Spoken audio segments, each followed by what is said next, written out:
This is like the third time I'm starting this video, and I'm just starting with it, and I'm just going to go with it, and you just, if you see it, you see it. So basically, I've given up UGC, as you would have seen from the title, and you're probably thinking this is incredibly random because you saw my last video and I was like, I am going to go ham at this for 90 days. And then I didn't, because I realised I didn't like it, didn't suit my morals. Some of the points I'll go over right now, you probably were like, well, they were red flags from the last video as to as to why it wasn't going to work out.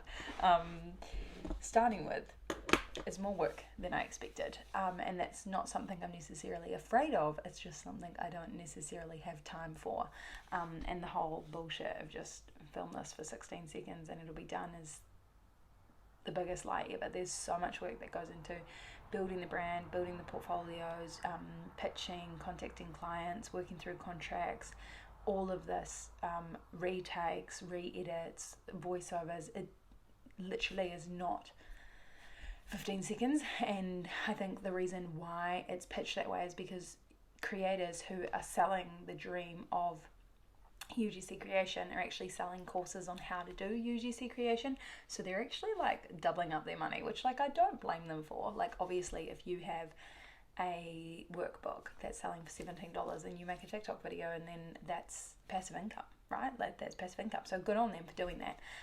That's where they got me though. That's where they sold me into it. I was like, hey, this is pretty good. I didn't even realize I was falling into like a marketing trap, which is funny, but anyway, I see it now. We're good. Secondly, consumerism. Yeah, and that was probably a big red flag for my first video that I explained was consumerism outright, just consumerism.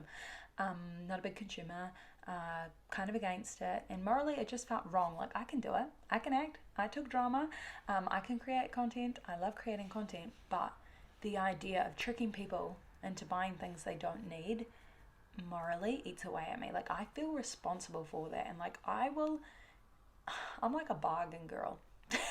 That's what it comes down to. I'm a bargain girl. I like getting a bargain. I like telling other people when there's a bargain. I like taking shortcuts. I literally love the thrill. Like you've seen my other videos. I love the thrill of getting shit for free or doing stuff at a very minimal cost. And trying to convince people to buy shit, just unless it's cheap, unless they're getting a good deal, it just isn't quite with me. So yeah, consumerism was a huge thing that just morally I realized doesn't really align with me, and these are probably questions you should stop and ask yourself. Like I really hope that if someone is thinking of going into UGC, this is the kind of video that they go and watch and they see and they ask themselves the questions of like, does this align with me? Is this who I want to be or what I want to do for work? And I know once you're in it, but yeah, I know it just didn't sit right with me. Yeah, and that's another thing that comes down to the consumerism side of it is I'm a natural. I create content when I want, when I feel ready, when I'm naturally in the mood, and I create natural organic content. And the amount of things I saw about UGC is this is how you write a hook, this is how you convince people to watch for longer. It just is not part of me. If people want to watch, they'll watch. If literally, I just don't like it feels so sneaky to me, like, oh, convince people to watch for longer, hook them in like this, use a pain point like this. It just seems so sneaky and icky. It's just ick. I literally get the ick from it. And this is no hate to any other UGC, any other marketing girlies out there. I see where you are coming from. I see what you're doing, but it's just not true to me. And again, these are like red flags. I literally basically pointed out in my other video, and I was just oblivious to the fact. I was like, anyway, why I'm giving up before the 90 days is up. Basically, I was like, what's the point in pushing on? Because I'm not in it anymore. Like, I know that sounds weird, but I'm not in it anymore. Not to say I will never not do UGC, because I see how even within YouTube, when you do affiliate marketing or branded content for other brands, how much beneficial that can be. That's literally how creators keep going. But I do believe that a lot of the creators I follow are working with brands or giving deals or bargains and things that they actually do believe in. And that's very different than what you are if you're working with 10 or 15 brands a week. You can't align with all of those. Like, don't tell me you can unless your values are a lot different than mine. Maybe I've just got high expectations of things I align with. But yeah, so not to say I never would not do collaborations or UGC marketing, but just like right now in terms of doing it as a career, it's just not there for me. Yeah, yeah, that's the vibe.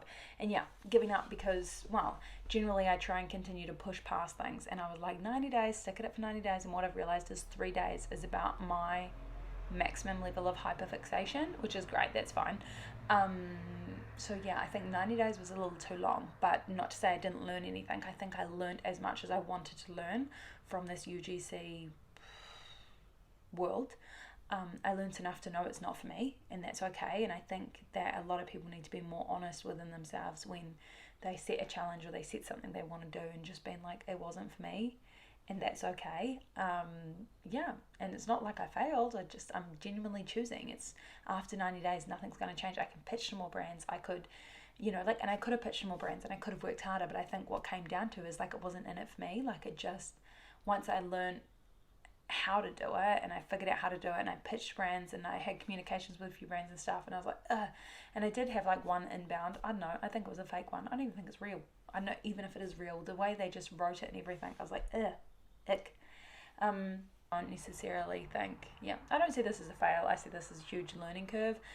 Happy I learned, happy I actually stepped in and did it, because it was one of those things I've literally been thinking about for over a year of like, should I try this? And now I've literally stepped into it enough and tried it out to a point that I'm like, nah, just not for me. So yes, I will just continue to show up here and make random videos, and I've just kept my TikTok. I just changed the name to Holly's Inner Monologue because I vibe with that, man. It's just going to be my inner monologue. Just chatting to my phone away and creating a story of real truths and yeah, vibe. Anyway, that's the end of that. I'll probably show up here for another random chat when I do something else random. Subscribe. Thanks for watching, y'all.